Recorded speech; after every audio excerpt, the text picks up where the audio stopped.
2교시입니다. 2교시.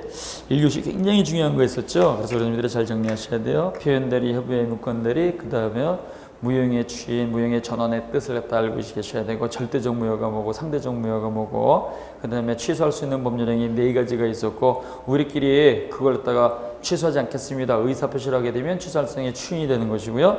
이걸 갖다가 취소하지 않겠습니다. 말은 안 했지만 전부 또는 일부를 이행을 하거나 이행의 청구가 있거나 경계계약 체결합시다라고 하는 경우가 있거나 담보 제공하거나 받는 경우, 권리의 전부 또는 일부를 또 양도하는 경우, 그 다음에 강제 집행 당하는 경우, 이러한 것들 전이경 담행강이 있으면 그대로 유효가 확정되는 거예요. 자, 거기 조건 기한이라고 하는 게 있습니다. 이 조건과 기한을 갖다가 우리는 1번에 보면 부관이라고 부릅니다. 부관 동그라미 놓으세요. 이 부관은요, 종된 의사표시를 말하는 거예요. 종된 의사표시. 군대 갔다 오신 분들은 장군이라고 하는 분을 압니다. 그래서 별을 갖다가 달았다 그러면 장군 이렇게 부르는데요. 장군의 시중을 드는 장교가 있죠. 그래서 장군이 부관 어디 있나 그러면 예 여기 있습니다. 후다닥 뛰어가죠. 이때 부관은 종적인 지위죠. 그래서 우리가 부관은 종이다 이렇게 읽으면 돼요. 종. 그래서 조건과 기한이라고 하는 것은요, 주된 의사표시가 아니고 종된 의사표시입니다.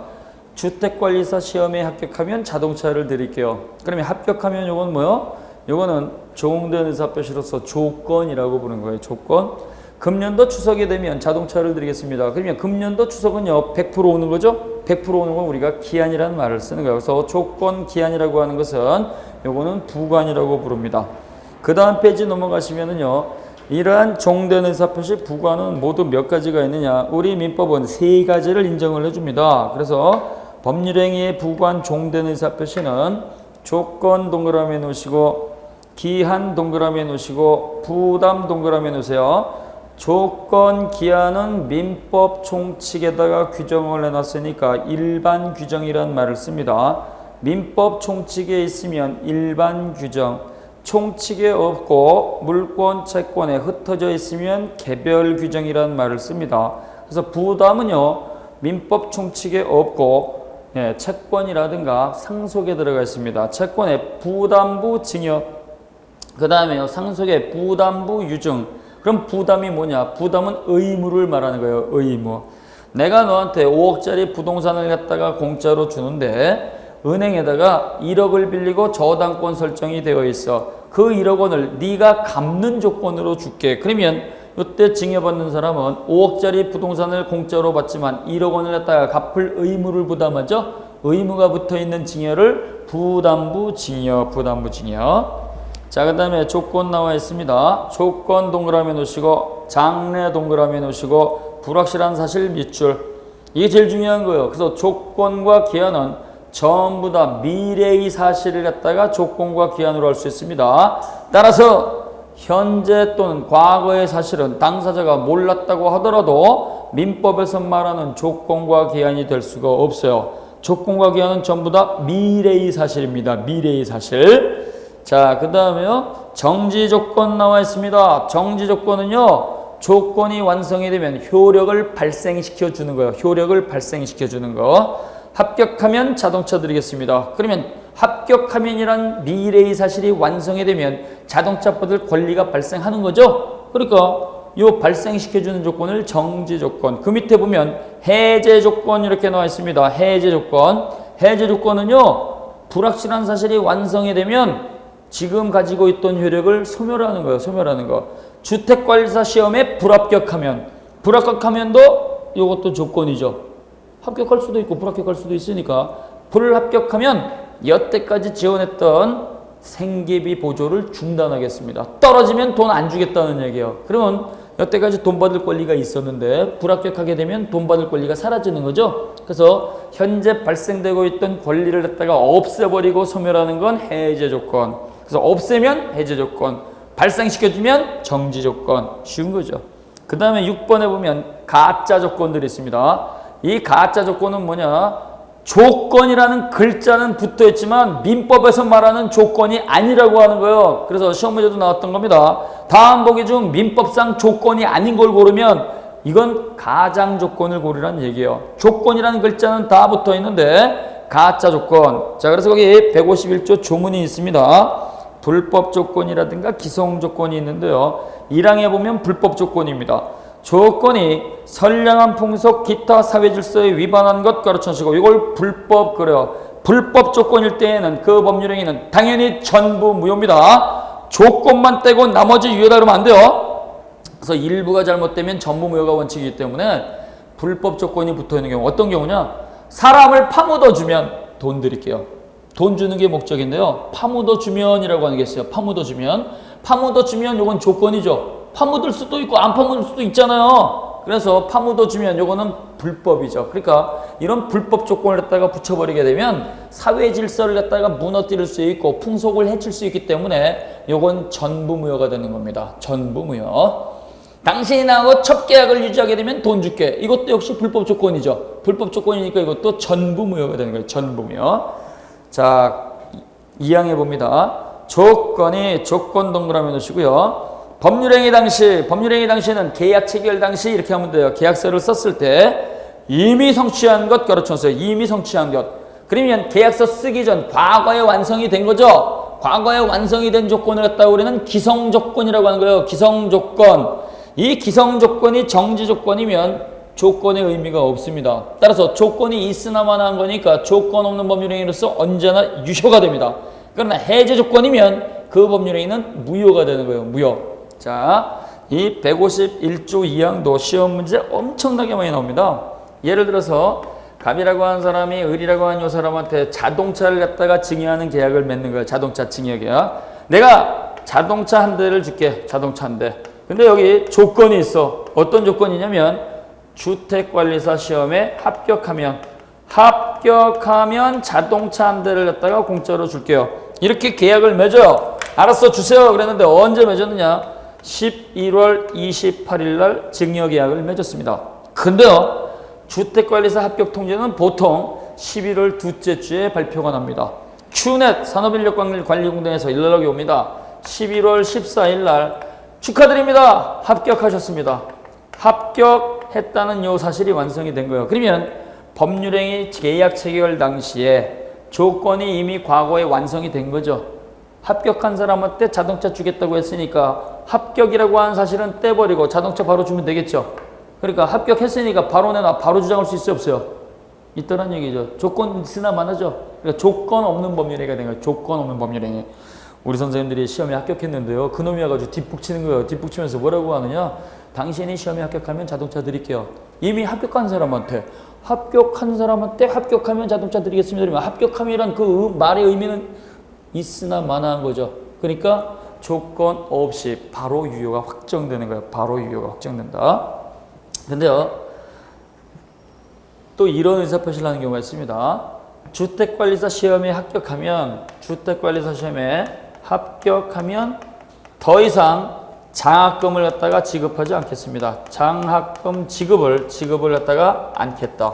그러면 합격하면 합격을 됐으니까 더 이상 도움받을 필요가 없다라는 얘기예요. 근데요, 이걸 11월 28일 날 이렇게 의사표시했는데요. 안타깝게도 을이라고 하는 요거는요, 11월 14일 날 불합격 통지를 받은 거예요. 불합격 통지.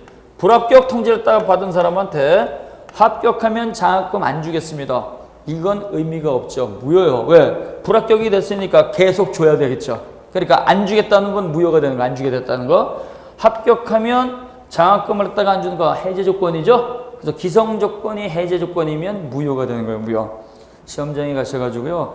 합격을 했느냐 안 했느냐 아니면 불합격했느냐 안 했느냐 이걸 갖다 생각하면 답을 못 풀어요. 그래서 이거는 기계적으로 외우는 거예요. 기성 조건이 정지 조건이면 조건 없는 법률행위로서 언제나 유효.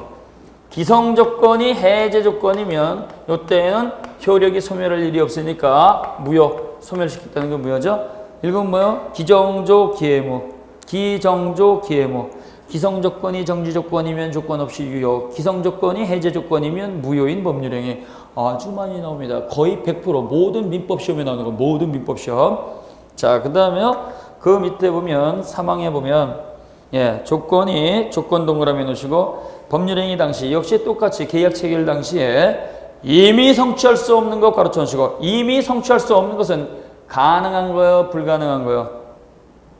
불가능한 거예요, 불가능한 거. 이걸 우리는 불능 조건이라는 말을 쓴 거예요. 불능 조건. 불능 조건일 때에는 그 조건이 해제 조건이면 조건 없이 법률행위가 유효가 되는 것이고 그 불능 조건이 정지 조건이면 무효인 법률행위가 되는 겁니다. 자, 갑과 을이 자동차를 갖다가 증여하는 계약을 맺습니다.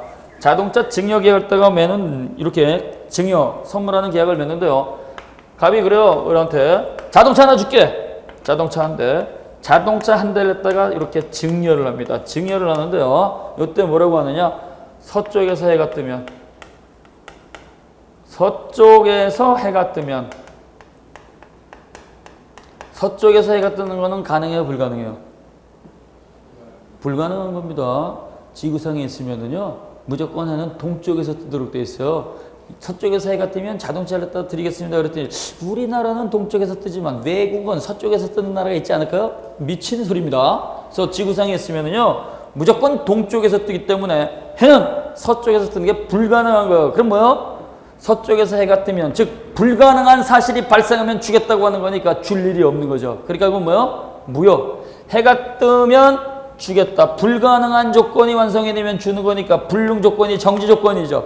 그러니까 줄 일이 없는 거예요. 그래서 불능 조건이 정지 조건이면 불가능한 사실이 발생이 돼야지만 효력이 있는데 불가능한 사실은 효력이 발생할 수 없으니까 무효가 되는 거예요. 불정무입니다. 불정무. 그 다음에 갑이라고 하는 사람이 이렇게 주면서 뭐라고 하느냐? 서쪽에서 해가 뜨면 자동차를 반환받겠다. 되돌려받는 거니까 권리소멸 해지 조건이죠. 불가능한 사실이 완성이 되면 소멸하는 건데 소멸 일이 없으니까 조건 없이 언제나 유효죠. 그래서 자동차를 주면서 해가 뜨면 되돌려받을게. 이렇게 해봐야 서쪽에서 해가 뜰 일이 없으니까 자동차 돌려받을 일이 없다라는 얘기예요. 그러니까 불능 조건이 해제 조건이면 조건 없이 언제나 유효. 그래서 이 불능 조건은요. 불능 조건이 정지 조건이면 무효에 대해서 불정무라는 말을 쓰는 거예요. 불정무. 불능 조건이 정지 조건이면 무효인 법률행위다. 그 다음에 불능 조건이 해제 조건이면 조건 없는 법률행위로서 언제나 유효가 된다.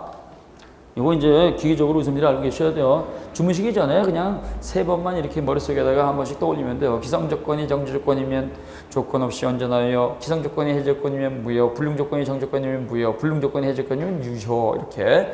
그래서 기정조, 기해무, 불정무, 불해조 이렇게 하시는 거예요. 그러면 이러한 기성조건하고 불능조건은 왜 가짜 조건이냐? 기성조건은 과거의 사실이죠. 그러니까 미래의 사실이 아니에요. 근데 불능조건은요. 실현 가능하냐 불가능하냐 불가능하로 확정이 된 거죠. 불가능하로 확정이 됐으니까 될 수도 있는 것도 아니고 안 될 수도 있는 것도 아니죠. 그래서 불능 조건은 불확실한 사실이 아니고 확실해져 버린 거예요. 그래서 기성 조건이 됐든 불능 조건이 됐든 전부 다 가짜 조건입니다. 그래서 거기 1번에 보면 법정 조건 이렇게 나와 있어요. 자, 왼쪽 맨 밑에 좁은 박스 밑에 보면 법정 조건 이렇게 나와 있는데요. 법정 조건은 법이 강제하는 거죠. 법 규정이에요. 법 규정. 조건과 기한은 국가가 강요하는 게 아니고 내가 원해서 붙여야 됩니다. 내가 원해서 붙인 의사표시로 붙여야 되는데요. 법정 조건은 내가 원해서 붙이는 게 아니죠. 그래서 법정 조건은 의사표시로 붙이는 게 아니니까 민법상 조건이 아닌 가짜 조건입니다. 오른쪽에 보면 불법 조건 당연히 가짜 조건이죠. 그 다음에 기성 조건은 과거의 사실이라고 말씀을 드렸고 불능 조건은 될 수도 있고 안 될 수도 있는 불확실한 사실이 아니고 무조건 불가능함으로 확실해진 겁니다. 그래서 불능 조건은 이것도 가짜 조건이 되는 거예요. 잘 정리해 놓으셔야 됩니다. 그 다음에 기한이라고 하는 게 있습니다. 기한은 미래의 사실입니다. 미래의 사실인데 기한은 100% 확실한 거예요. 100% 확실한 거. 그래서 100% 확실한 걸 갖다가 뭐라고 한다? 기한. 그래서 조건은 될 수도 있고 안 될 수도 있기 때문에 성취 또는 불성취란 말을 쓰는 거예요. 될 수도 있고 안 될 수도 있다. 근데요, 기한은 100% 이루어진 거기 때문에 성취 또는 불성취가 아니고요. 기한이 됐다 그래서 도래라는 말을 써요. 도래. 다 그런 이유가 있는 겁니다. 자, 기한은 어떤 게 있느냐? 8번에 보면 시기라고 하는 게 있고 시기는 뭐요? 시작점. 종기는 뭐요? 끝나는 점. 지금부터 2년까지 임대차 계약 체결하겠습니다. 그래서 2년 동안 매달 임대료 100만 원 주겠습니다. 그러면 지금부터는 뭐요? 시기. 그 다음에 2년 될 때까지 2년 끝나는 점을 종기. 자, 그래서 시기가 있으면 효력이 발생하는 거고요. 종기는 끝나는 거니까 효력이 소멸하는 거죠. 효력 소멸. 그 다음 46쪽에 보면 확정기한이라고 하는 게 있고 불확정기한이라고 하는 게 있습니다. 확정기한은요, 달력상 날짜가 정해져 있는 거, 달력상 날짜가 정해져 있는 거. 근데요, 달력상 날짜를 정하지 못하는 게 있어요. 이걸 불확정기한 그러는 거예요. 자, 금년도 추석이 되면 자동차를 드릴게요. 그럼 어떻게 돼요?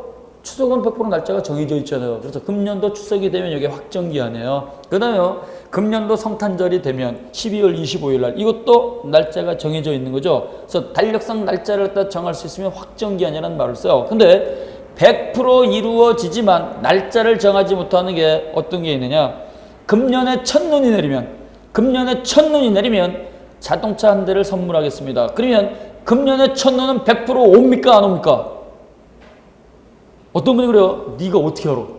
우리는 아직 아열대가 아니기 때문에 눈은 100% 옵니다.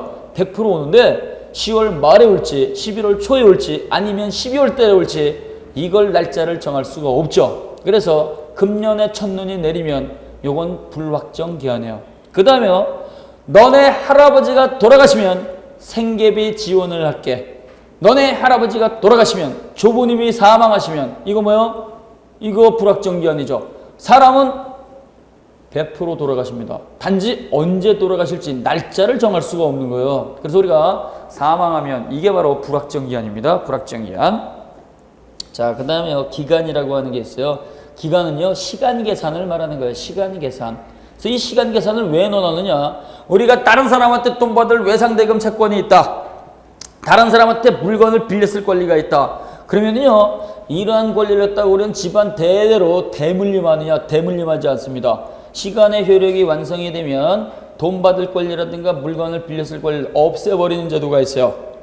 그것을 갖다가 우리는 소멸시효라는 말을 씁니다. 그래서 그 권리를 갖다 행사할 수 있는 그 기간을 갖다가 우리가 계산을 하고 그 기간 내에 빨리 찾아먹지 않으면 권리가 사라진다. 그러면 시간 계산 방법은 어떤 게 있느냐? 시간 계산 방법은요, 거기 2번 자연적 계산이 있고 그 다음에 3번 역법적 계산이라고 하는 게 있어요. 자연적 계산은요, 시분초로 하는 겁니다. 시분초. 자, 그래서 시간 계산을 갖다 우리가 기간 계산이라고 하는데, 기간 계산은 자연적 계산 방법이 있어요. 자연적 계산. 요 자연적 계산은요, 몇 시, 몇 분, 몇 초, 시분초로 하는 거죠. 그래서 쉽게 시계 가지고 하는 거예요. 시계 가지고 하는 거니까요. 시계는 앉은 자리에서 바로 계산하죠. 자연적 계산을 갖다 우리는 또 다른 말로 즉시 계산이라는 말을 써요. 즉시. 앉은 자리에서 바로.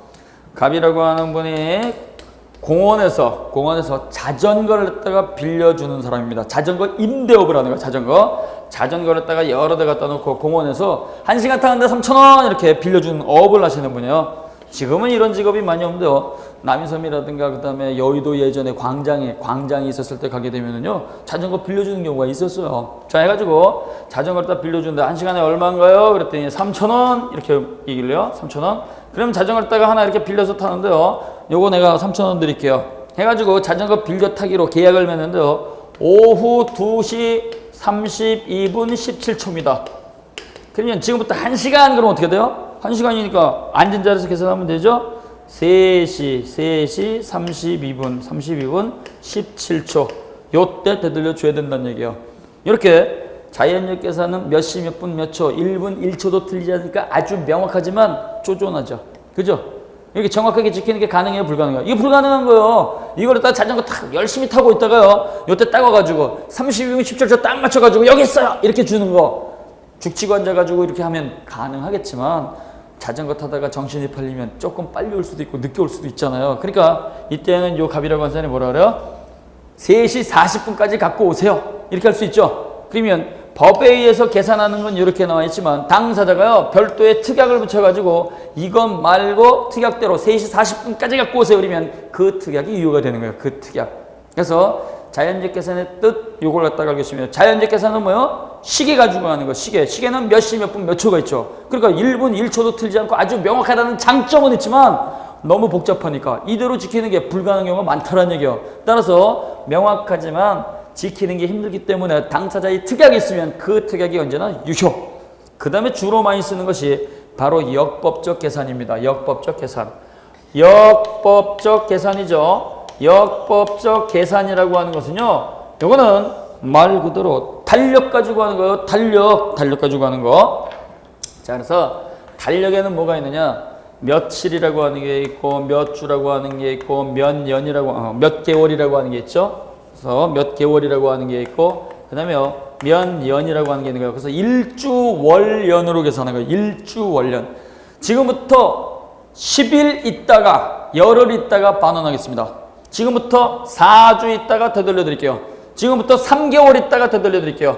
내가 2년까지만 빌렸을게요. 그래서 며칠, 몇 주, 몇 개월, 몇 년 이렇게 일주월년으로 계산하게 되면요, 우리는 원칙이 첫날짜 들어가지 않습니다. 왜 안 들어가느냐? 첫날짜를 갖다가 완전히 다 쓰는 게 아니기 때문에요. 예를 들어 가지고 오늘 오후 2시에 계약이 됐다. 오늘 오후 2시에 계약을 체결하면서 2년 있다가 되돌려 줄게요. 그러면 오늘은 들어가 안 들어가요? 안 들어가는 게 원칙이에요. 왜? 오후 2시 그러면 이미 14시간 까먹었으니까 그 날짜를 100% 다 쓰는 게 아니어서 그래요. 그래서 역법적 계산에 있어서는 원칙적으로 첫날짜, 초일은 계산에 포함시키지 않는다. 초일 불산입이에요. 초일 불산입. 근데요, 예외적으로 첫날짜를 계산에 포함시키는 게 있어요. 예외적으로 초일 산입하는 경우, 예외적으로 첫날짜가 포함이 되는 것은 두 가지가 있습니다. 연령 계산이 있었을 때, 나이 계산이죠. 연령 계산이 있게 되면 출생일, 생일이 포함이 되는 거예요. 생일. 시작하는 날부터. 그 다음에요, 오전 0시부터 기간 계산이 되었을 때, 기간 계산을 줄여서 기산이라는 말을 써요. 오전 0시부터 기간 계산. 오전 0시부터 기간 계산이 된다는 얘기는요, 그 날짜 24시간 다 쓴다는 얘기예요. 다 쓸 때. 뭐 연습하면 되겠죠. 자, 이런 거 두려워하시면 안 됩니다. 아주 잘 나오는 것들이요. 갑이라고 하는 사람이 2013년도 4월 2일 오후 2시 14시에 출생이 됐습니다. 이게 생일이에요. 그러면 이 갑이라고 하는 사람은 언제 성년이 될 것이냐? 생일이 포함이 되는 거예요. 생일부터 시작하기 때문에 4월 2일 0시부터 시작했죠. 4월 2일 0시니까 만료점은 전날짜 자정이 되는 거예요. 전날짜는 4월 1일이고 자정 이렇게 쓰면 돼요. 무조건 이렇게 쓰는 겁니다. 따라서 이렇게 4월 1일 자정이 만료점인데요. 19살부터 성년이 되는 거니까 요때 갑에다가 2013에다가 얼마를 더요? 19 더해주면 되는 거예요. 19 더하면 2032년 4월 1일 자정 전까지는 미성년자가 되는 것이고 4월 1일 자정 이후가 되면 성년자가 되는 거죠. 성년자. 아주 중요한 겁니다. 뭐 이런 거는요, 나중에 시간만 흐르면요, 그냥 기계적으로 풀어내는 거예요. 기계적으로. 그래서 7월 2일이 생일이다 그러면 7월 1일 자정 써놓고 19만 넣으면 되는 거죠. 아주 쉬운 거예요. 그러면 오전 0시부터 기간 계산하는 건 어떤 경우냐? 자, 갑이라고 하는 사람하고 을이라고 하는 사람이 돈 빌려주는 계약을 체결을 합니다. 1,000만 원 빌려줄게. 1,000만 원 빌려줘요. 그러면 이때 갑이라고 하는 사람이 채권자, 을이라고 하는 사람이 채무자, 차용증 쓰겠죠? 차용증을 갖다 이렇게 쓰는 거예요. 차용증을 갖다 이렇게 쓰면서 요때 차용증을 언제 썼느냐? 요거를 4월 10일 오후 2시에 썼어요. 2시에 차용증을 쓰면서 차용증에다가 뭐라고 하느냐? 오는 4월 15일부터 1개월 후에 변제하기로 한다. 1개월 후에 돈 갚는다. 이렇게 갚기로 한다고 한다면 요때 을은 언제 갚을 책임이 발생하느냐, 이게 문제가 되는 거예요. 여기선 중요한 게 나오죠.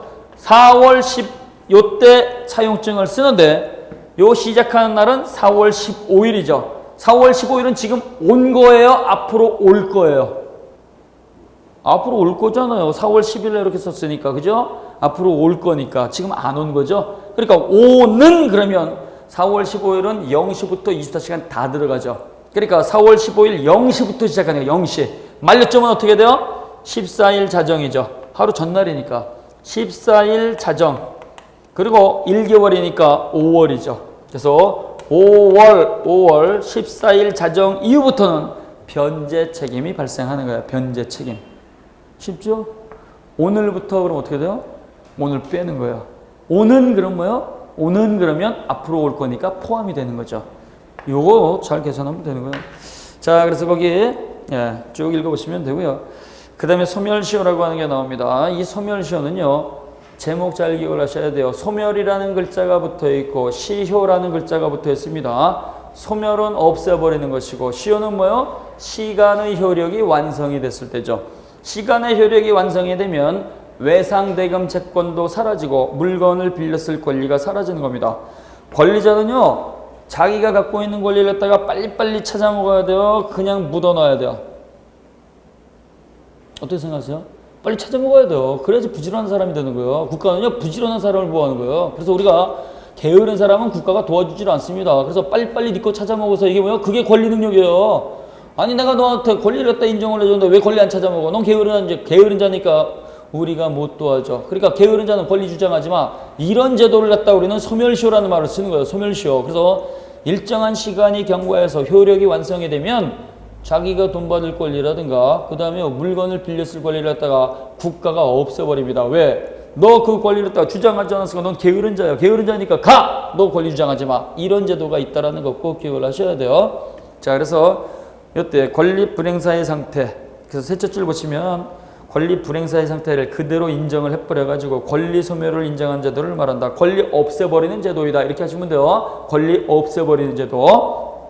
그러면 제척기간은 뭐냐 이거죠. 제척기간은요, 한 줄로 써놓으시면 돼요. 형성권 행사기간입니다. 형성권 행사기간. 거기는요, 굉장히 자질구레하게 4줄 이렇게 써놨는데요. 우리는 간단하게 공부하시는 거예요. 민법은 복잡하게 생각하시면 안 돼요. 복잡하면 나중에 머리가 어렵게 됩니다. 머리가 힘들게 되기 때문에 제척기간은 형성권 권리행사기간이에요. 형성권 생각하시면 되죠. 해제하겠습니다. 해제하겠습니다. 취소하겠습니다. 추인하겠습니다. 천류하겠습니다. 이러한 것들은 주고받는 게 아니고 법이 정한 사유가 발생이 돼버리면 법정 효과를 일방적으로 발생시키는 단독행위이기 때문에 이건 전부 다 법에 규정이 되어 있는 거예요. 따라서 취소권을 갖다가 예를 들면 취소권은요, 법률행위를 했다가 한 날로부터 10년이 지나면 더 이상 행사하지 못하고 그 다음에 취소할 수 있다는 사실을 알게 되면 안 날로부터는 3년입니다.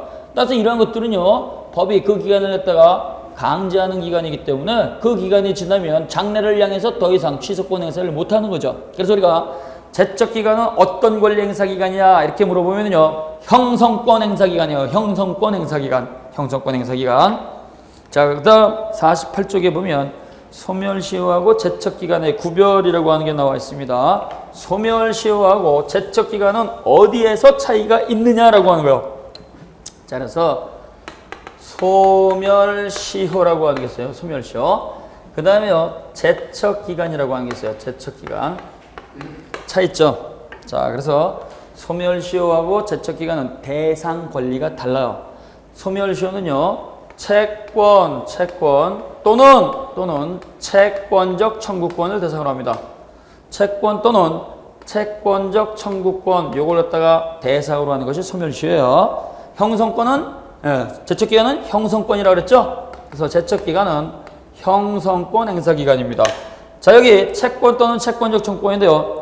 채권 또는 채권적 청구권은 갑과 을 두 사람이 서로 주고받는 관계죠. 주고받는 관계. 자, 갑이 부동산을 갖다 이렇게 팝니다. 그러면 매매대금을 주세요. 매매대금 지급 청구권. 이건 채권이죠.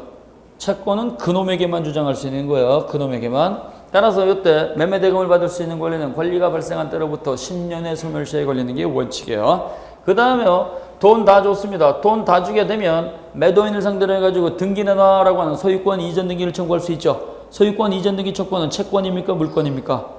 매도인에게만 주장하니까 이것도 원칙이 채권이죠. 그러니까 소유권 이전 등기 청구권도 권리가 발생한 때로부터 10년이 지나면 소멸시효에 걸려버립니다. 그래서 당사자가 서로 주고받는 관계가 있는 거, 요 채권적 또는 채권 이런 게 있게 되면 이러한 채권 또는 채권적 청구권은 소멸시효라는 말을 쓰는 거예요. 두 사람이 저질러 놨으니까 두 사람이 알고 있는 게 원칙입니까? 국가가 알고 있는 게 원칙입니까? 두 사람이 알고 있으니까 너희들이 저지른 건 너희들이 빨리 정리해라고 하는 거예요. 너희들이 저지른 건 너희들이 빨리 정리해. 이게 소멸시효의 취지가 되는 거예요. 그러나 형성권은요, 법정 효과를 발생시키는 거기 때문에 형성권은 전부 다 법에 규정이 되어 있어요. 그래서 갑이라고 하는 사람이 이렇게 일방적으로 저지르는 거죠. 주고받았을 때는 소멸시효, 일방적으로 저질렀을 때는 제척기간이라는 말을 쓰는 거예요. 그래서 소멸시효가 완성이 됐던, 제척기간이 완성이 됐던, 권리가 사라진다는 놈은 똑같습니다. 그러나 대상 권리가 다르다는 얘기예요. 자, 그래서 소멸시효는 전부 다 인정이 되고 제척기간은 전부 다 인정되지 않습니다. 그래서 소멸시효가 완성이 되면 권리가 발생한 그때로 되돌아가서 처음부터 권리가 사라진다. 원금이 소멸시효에 걸리면 이자도 사라집니다. 원금이 소멸시효에 걸리면 물원이라고 하는 손해배상 청구권도 사라지는 거예요. 그래서 처음으로 되돌아가서 권리가 발생한 그때로 되돌아가서 완전히 사라지는 걸 소급해서 소멸한다는 말을 써요. 그래서 소멸시효는 소급효가 있지만 제척기간은 비소급이라는 얘기예요. 제척기간은요, 여태까지 너네가 해제하지 않았어. 여태까지 취소하지 않았어. 그러니까 지금부터 더 이상 해제, 취소 못해. 비소급효, 장래효가 되는 거죠. 그 다음에요, 소멸시효는 중단이라고 하는 규정도 있고 정지라고 하는 요 규정도 적용이 됩니다. 그러나 제척기간은 중단, 정지, 조문 자체가 없어요. 취소권 행사가 중단되어 있다 이런 거 아니잖아요. 자, 그 다음에요, 거기에 시효이익을 포기할 수 있어요. 소멸시효이익을. 그래서 소멸시효의 포기라고 하는 제도 요것이 있지만 제척기간은 포기라고 하는 제도가 없습니다. 소멸시효이익이라고 하는 게 있어요. 소멸시효이익은 뭐냐면 시효가 완성이 돼서 돈 안 줘도 되는데 내가 돈 드릴게요. 그래서 안 줘도 되는 놈이 그 채무를 이행하겠다고 해요. 자기의 이익을 포기하는 걸 시효이익 포기라는 말을 씁니다. 자, 채무자가요, 소멸시효가 완성이 되면 채권자한테 당신 나 욕해도 좋아. 나 욕해도 좋은데 나는 법적으로 안 줘도 돼. 법적으로 안 줘도 되니까 나 못 줘. 이게 소멸시효이익이에요. 시효가 완성이 됐으니까 못 주겠습니다. 못 주겠습니다. 떠드는 게 시효이익이고요. 못 주겠다는 걸 갖다가 포기하고 갚겠습니다. 그러면 이게 포기가 되는 거죠. 갚겠습니다라고 하는 거. 자, 그래서 소멸시효가 완성이 되고 나서 포기하는 것이 가능하다. 그 다음에요, 이때 소멸시효 요 기간을 갖다가 채무자가요, 법정 기간보다 짧게 가는 건 가능해요. 단축 경감은 가능합니다. 그래서 단축 경감. 그 다음에 주장 증명을 누가 하느냐? 소멸시효는 두 사람이 저질러 놨으니까 두 사람이 알고 있겠죠. 그러니까 주장 증명은 당사자가 하는 거예요. 당사자가. 판사님은 잘 모르지만 우리가 계약을 내가지고 받을 권리는 요 날짜에 발생이 됐습니다. 그래요? 그러면 소멸시효가 완성이 됐네. 그 사람이 떠들어야지만 판단한다는 얘기예요. 그러나 제척기간은 강행규정이죠. 강행규정이니까 제척기간은 형성권이고 법의 규정이 됐으니까 제척기간은 당사자가 주장하는 것이 아니고 법원이 고려하는 거예요. 법원이. 그래서 우리 선생님들이 여기 소멸시효는 소급효도 인정이 되고 중단정지도 인정이 되고 포기도 인정이 되고 단축도 인정이 되고 당사자 주장도 인정이 되는데 제척기간이라고 하는 것은 비소급효이고 그 다음에 소급효 없고 그 다음에 당사자가 주장 증명하는 것도 아니고 그 다음에 중단정지라는 제도도 없고 포기라는 제도도 없고 단축이라는 제도도 없다. 그래서 쉽게 다 되고 다 안 되고 근데 이걸 갖다가 설명을 안 드리고 다 되고 다 안 되고 그러면 안 읽어봐요. 그래서 이걸 갖다가 제가 지금 읽어드린 거예요. 자, 그 다음에 소멸시효 대상이 되는 권리. 그래서 소멸시효 대상 권리는요, 크게 5가지가 있습니다. 소멸시효 대상 권리는요, 채권 또는 채권적 청구권이 있어요. 채권 또는 채권적 청구권. 그래서 여기 채권 또는 채권적 청구권 해가지고 반괄호 1번에 보면 일반 채권 나와 있습니다. 일반 채권은요, 권리가 발생한 때로부터 10년입니다. 그래서 일반 채권은 10년이에요. 근데요, 3년짜리 짧은 게 있고 1년짜리 짧은 게 있습니다. 자, 그래서 3년짜리 짧은 건 뭐가 있느냐? 1호에 보면 원금 빌려주고 받는 이자 동그라미 넣으시고요. 그 다음에 부양료 청구권이 있어요. 부양료 청구권. 부양 청구권은 소멸시효에 걸리지 않는데 부양료 청구권은 소멸시효에 걸립니다. 미성년 자녀가 친권자한테 나 좀 키워주세요라고 하는 게 부양 청구권이에요. 이 부양 청구권은 소멸시효에 걸리지 않아요. 부모님이 자녀를 갖다가 잃어버리고 나서 10년 지나서 찾았습니다. 그랬는데 3살 때 잃어버려가지고 10년 지나가지고 13살이 됐을 때 찾은 거예요. 그랬을 때, 야, 너가 분명히 우리 자녀는 맞는데 10년 지나서 찾았으니까 나는 너를 갖다가 돈 못 써줘. 이러면 안 되겠죠? 여전히 미성년 자녀니까 나를 갖다가 부양해 주세요라고 하는 부양 청구권은 절대로 소멸시효에 걸리지 않아요. 그럼 부양료 청구권이 뭐냐? 부양료 청구권은요, 갑과 을 요 부모님이 병이라고 한 요 아이를 갖다가 3살 때 이렇게 잃어버렸는데요. A라고 하는 좋은 사람이 나타나가지고 부모님 잃어버렸냐 해가지고 얘를 고아원에다가 맡긴 게 아니고 집에다 데려가가지고 자기 돈 들여가지고 키운 거야. 자기 돈 들여가지고. 자기 돈 들여가지고 얘를 갖다가 부양을 한 겁니다. 그러면 친권자 법정 대리인이 부양 의무가 있는데 부양 의무가 없는 사람이 자기 돈 쓴 거죠. 자기 돈 썼으니까 자녀를 갖다가 이렇게 되찾아가는 것은 당연히 찾아가겠지만 내가 쓴 돈 주세요라고 하는 게 부양료 청구권이에요. 그래서 이 부양료 청구권은 3년의 소멸시효에 걸리는 거예요. 3년의 소멸시효. 부양 청구권하고 부양료 청구권을 구별 못하면 안 돼요. 부양 청구권은 미성년 자녀가 법정 대리인한테 돈 써주세요. 미성년 자녀가 주장하는 게 부양 청구권이고, 그 다음에요 부양료 청구권은요 돈 쓸 의무가 없는 다른 사람이 돈 썼을 때 내가 쓴 돈 되돌려 주세요라고 하는 게 부양료 청구권이에요. 이해되셨어요? 부양료 청구권이 뭐예요? 돈 안 써도 되는 사람이, 돈 쓸 의무가 없는 사람이 대신 돈 썼으니까 내가 쓴 돈 주세요라고 하는 게 부양료 청구권이에요. 그 다음에요 급료 나왔죠? 급료 이건 뭐예요? 월급이요. 월급. 그 다음에요 사용료 나왔죠? 사용료는 부동산 사용료입니다. 부동산 사용료. 그래서 토지 또는 건물 사용료 3년입니다. 그 다음에 기타 1년 이내의 기간으로 정한 금전 또는 물건의 제공을 목적으로 한 채권. 이거 시험 문제 많이 나오는데요. 1년 이내의 기간으로 정한 거래처건. 이게 뭐냐? 계약 기간이 1년 미만인 계약을 말한다고 하면 안 돼요. 1년 이내에 반복하는 게 있어요. 한 달에 한 번씩 받는 거, 두 달에 한 번씩 받는 거, 석 달에 한 번씩 받는 거, 분기별로 한 번씩 받는 거, 6개월에 한 번씩 받는 거, 1년마다 한 번씩 받는 거까지. 요거는 발생되면 3년의 소멸시효에 걸리는 거예요. 가장 대표적인 것이 아파트 관리비입니다. 아파트 관리비는 한 달에 한 번씩 부과가 되죠. 근데요, 아파트 입주민이 아파트 관리비를 갖다가 이걸 체납을 했다 그러면 요때 그 체납된 관리비는요 10년으로 가는 게 아니고 3년의 소멸시효가 걸리는 거예요. 3년의 소멸시효. 그래서 1년 이내의 기간으로서 반복되는 계약들이 있어요. 1년 이내의 기간으로. 그래서 한 달에 한 번씩 받는 것부터 1년에 한 번씩 받는 것까지는 전부 다 3년의 소멸시효입니다. 근데요 2년마다 받는다. 2년마다 받는다. 그럼 어떻게 돼요? 그건 10년의 소멸시효가 걸리는 거예요. 10년의 소멸시효. 자, 그 다음에 2호부터 7호까지는 전부 다 2호부터 7호까지 거기 2호부터 이렇게 쭉 해가지고 7호 이렇게 돼 있잖아요. 이렇게 해놓으시고 2호부터 이건 전부 다 직업입니다. 직업과 관련된 건 전부 다 몇 년? 3년. 그래서 변호사, 의사, 약사, 조산사, 법무사, 그 다음에요 수공업자, 그 다음에 건설, 공사, 도급인 또는 수급인과의 공사관계 이거 전부 다 몇 년이에요? 이거 3년이에요. 3년. 그래서 직업과 관련해서 받을 돈이 생기게 되면 전부 다 3년입니다. 간단하게 정리하세요.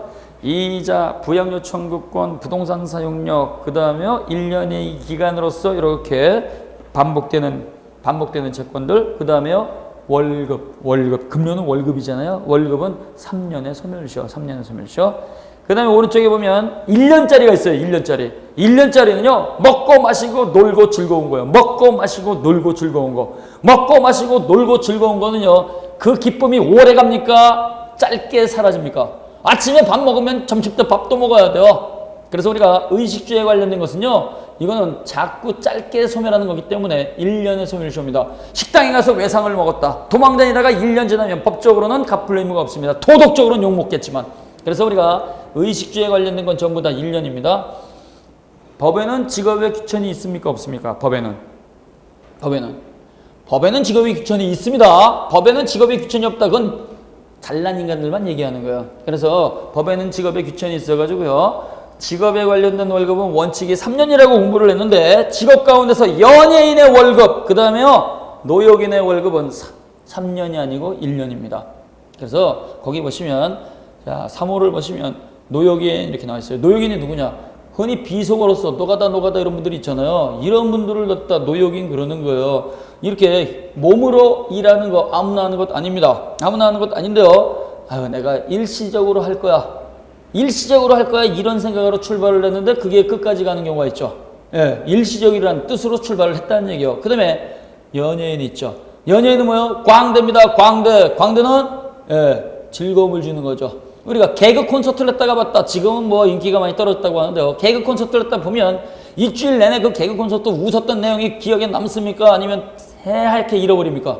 잃어버리죠. 그래서 이것도 역시 1년에 걸리는 거여서 연예인, 노역인의 임금이라든가 거기에 발생된 이러한 것들 채권은 전부 다 1년입니다. 그 다음에 또 뭐냐? 공부죠. 수업을 들을 땐 다 아는 것 같은데요. 쉬는 시간이 되면 뭘 들었는지 하나도 몰라요. 이게 바로 수업료입니다. 그래서 수업과 관련된 건 전부 다 1년이라는 걸 기억을 하셔야 돼요. 그래서 의식주에 관계된 거, 그 다음에 거기에 의복, 친구, 장구, 동산 사용료가 있고요. 그 다음에 노역인, 연예인, 그 다음에 수업료. 그래서 학교 수업료, 대학원 수업료, 그 다음에 학원 수업료 전부 다 1년입니다. 1년. 그 다음에 기숙사, 하숙집 전부 다 1년이라는 거 같이 기억하시면 돼요. 그 다음에 채권적 청구권 나와 있죠. 그 다음에 용익물권. 용익물권은 뭐가 있어요?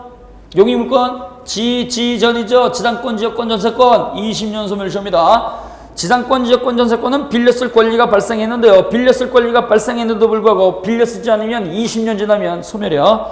그 다음에 상사채권. 상사는요, 상인과 상인이 계약하는 거예요. 상인과 상인이. 상인과 상인이 계약하게 되면 민법을 적용하지 않고 상법을 적용하는 거예요. 따라서 상인과 상인이 계약을 통해서 발생한 받을 수 있는 어음채권이라든가 기타 채권은 5년의 소멸시효 걸립니다. 5년의 소멸시효. 그 다음에요, 공법상의 권리. 이건 뭐냐면은요, 공법상의 권리는 국가가 국민을 통해서 세금 받을 수 있는 권리를 말하는 거예요. 세금 받을 수 있는 권리. 자, 그래서 세금 받을 수 있는 권리, 이것도 5년의 소멸시효 권리입니다. 자, 국가가 갑이라고 하는 요 일반인에 대해서 세금을 갖다가 부과를 합니다.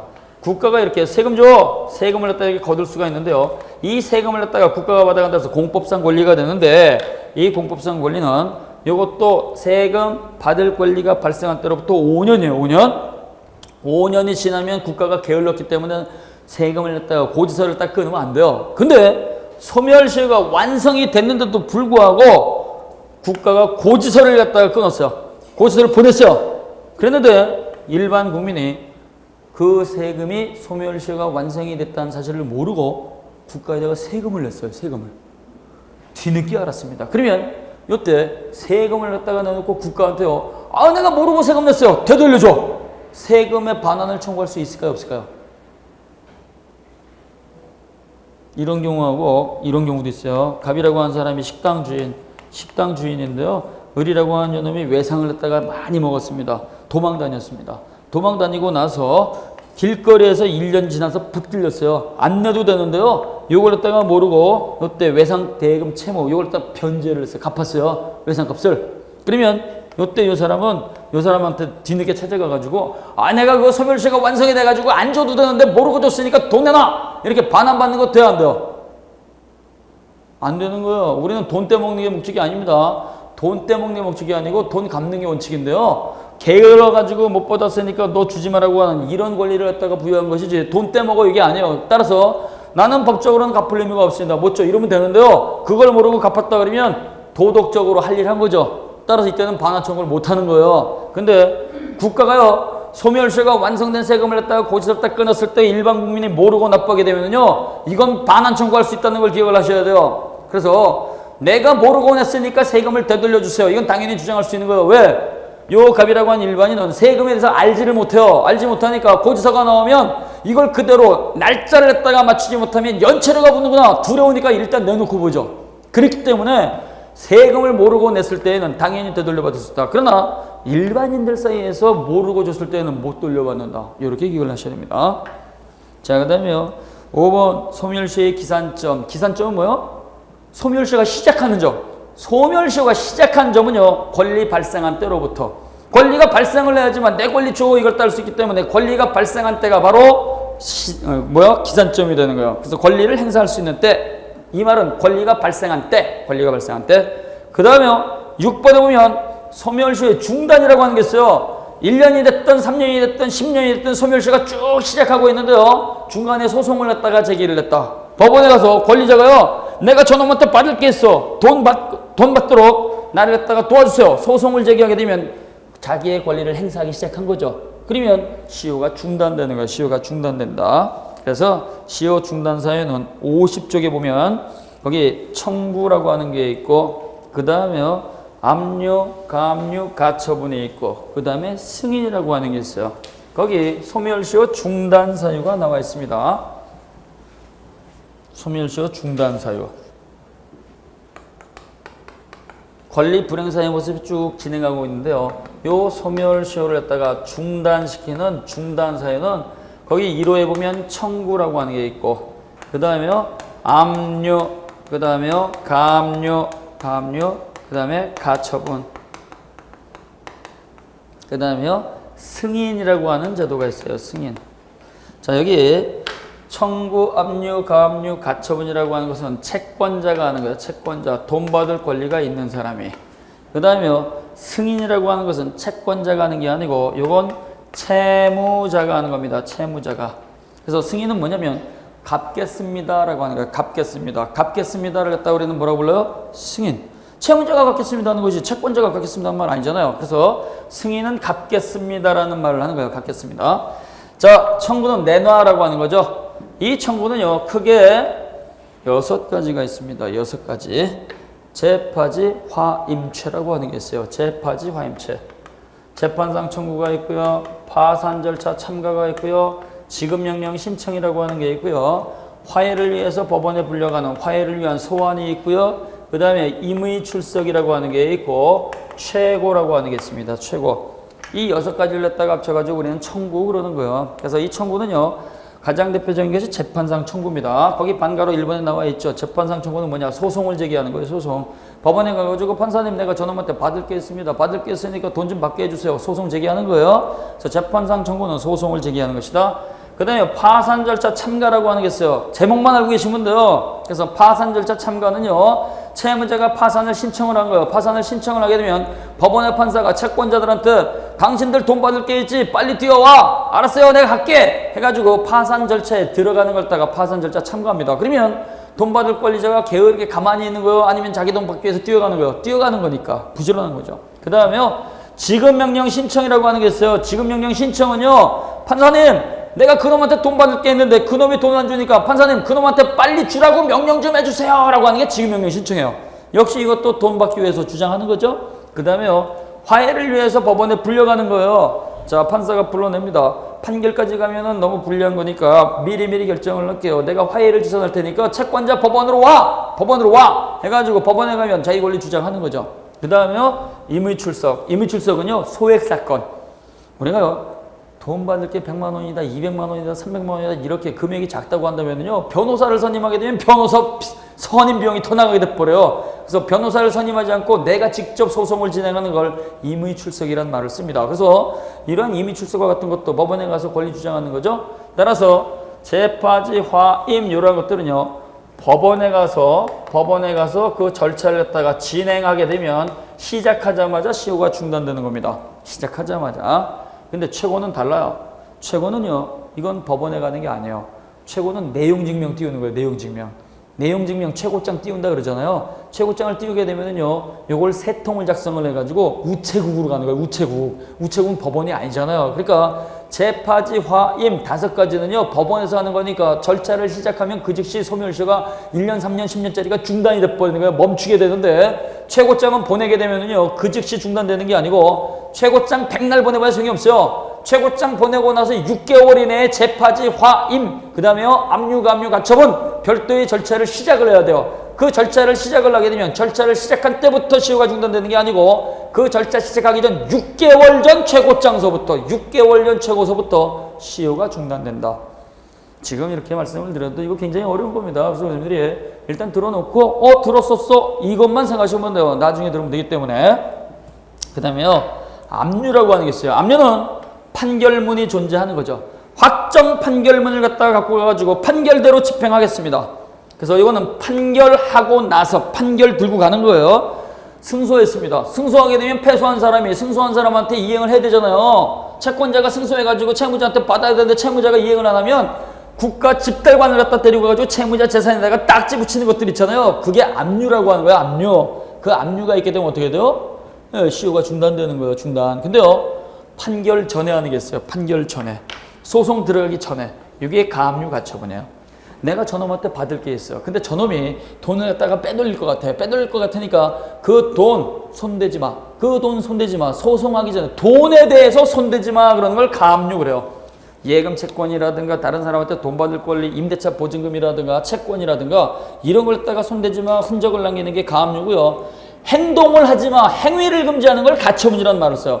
행위에 대해서 하는 거. 따라서 채무자 저놈이 그 부동산을 갖다가 팔지 못하도록 해주세요. 파는 거 매매죠. 매매는 행위잖아요. 매매 금지 가처분. 그 다음에요, 그 부동산 소유자가 그 집을 갖다가 다른 사람한테 빌려줘가지고 대항력 갖추면 안 되기 때문에 임대차 금지 가처분을 갖다가 해주세요. 해가지고 행동을 갖다가 금지하는 걸 가처분이라는 말을 써요. 돈에 대해서 손대지 마 그러면 가압류라는 말을 쓰는 겁니다. 이해됐어요? 은행에다가 채무자가 예금 들어놨다 그러면 채권자가요, 은행을 상대로 해가지고 내가 그놈한테 돈 받을 권리가 있으니까 그 돈에 대해서는 다른 사람 손 못 대게 해주세요. 그러면 그 채권에 대한 가압류라는 말을 쓰는 거야. 가압류. 그래서 돈에다가 행동을 하게 되면 가압류. 그렇지만 일정한 계약을 했다가 못하도록 하는 걸 가처분이라는 말을 씁니다. 이건 채권자가 가만히 있는 게 아니고 적극적으로 행사하는 거니까 이것도 시효 중단 사유가 되는 거예요. 그 다음에 채무자가 하는 게 뭐예요? 승인. 갚겠습니다. 자, 그래서 이렇게 보시면 되고요. 그 다음에 8번에 보면 소멸시의 정지라고 하는 게 있어요. 소멸시의 정지는 뭐냐면요, 소송 중단 행위를 못하는 사람들이요.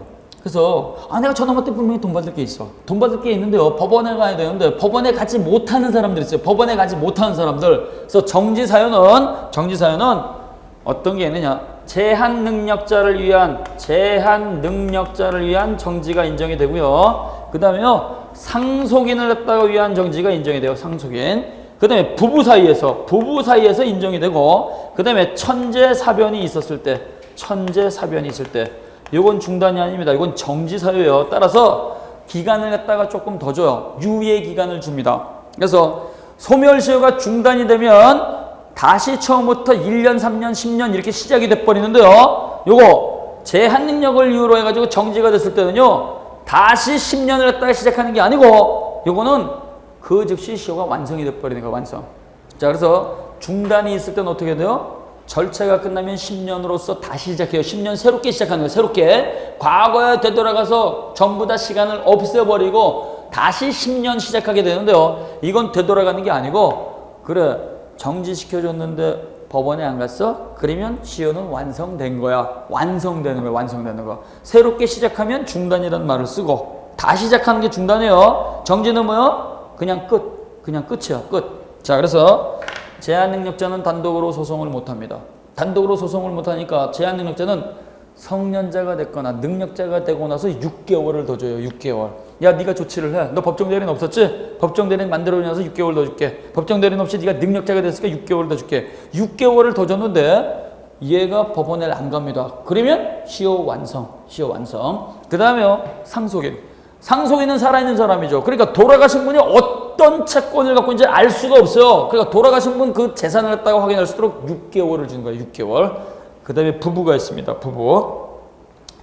갑이라고 하는 남편 되시는 분이 있고 을이라고 하는 아내 되시는 분이 있는데요. 이 갑이라고 하는 남편 되시는 분이 아내한테 요구를 합니다. 처갓집에 가서 돈 좀 빌려오세요. 그래요. 처갓집에 가서 돈 좀 빌려오세요. 이 남편 제정신입니까? 아니면 이상한 인간입니까? 이상한 인간입니다. 이상한 인간이에요. 이랬을 때는 돈을 빌려준 것도 안 되고요. 이럴 때는 뭐가 되냐, 빌려줘서 잘 돼도 문제가 있고 빌려주고 못 돼도 문제가 있기 때문에 이때는 안 빌려주는 거예요. 근데요, 이때 이 아내 되시는 분이 집안에 가가지고 돈을 빌려온 거예요. 해가지고 큰 돈을 갖다가 20억 빌려가지고 요 20억 가지고 사업을 해가지고 돈을 왕창 벌기 시작했어요. 해가지고 매출이 1000억 된다. 그러니까 돈을 많이 버니까 얘가 어떻게 되느냐, 그때는 딴짓거리를 했다가 하는 인간들이 있다는 얘기입니다. 해가지고 요 돈을 갖다가 빌려주고 나서 약 20년 정도가 경과한 후에 마트에 가가지고 장을 보는데요, 뒤에서 아빠 나랑 같이 가요. 그러니까 뛰어가는데 보니까 일로 와 했는데 보니까 어디서 많이 듣던 목소리. 뒤돌아보니까 자기 남편이 가정을 또 갖고 있는 거예요. 그러니까 이때 이 나쁜 놈아 해가지고 혼인이 해소가 됩니다. 혼인이 해소가 돼가지고 갈라 쓰는 거죠. 갈라 썼을 때 20년 전에 빌려준 돈 내놔 이렇게 청구할 수 있느냐 이거죠. 청구할 수 있다 없다? 있다라는 얘기예요.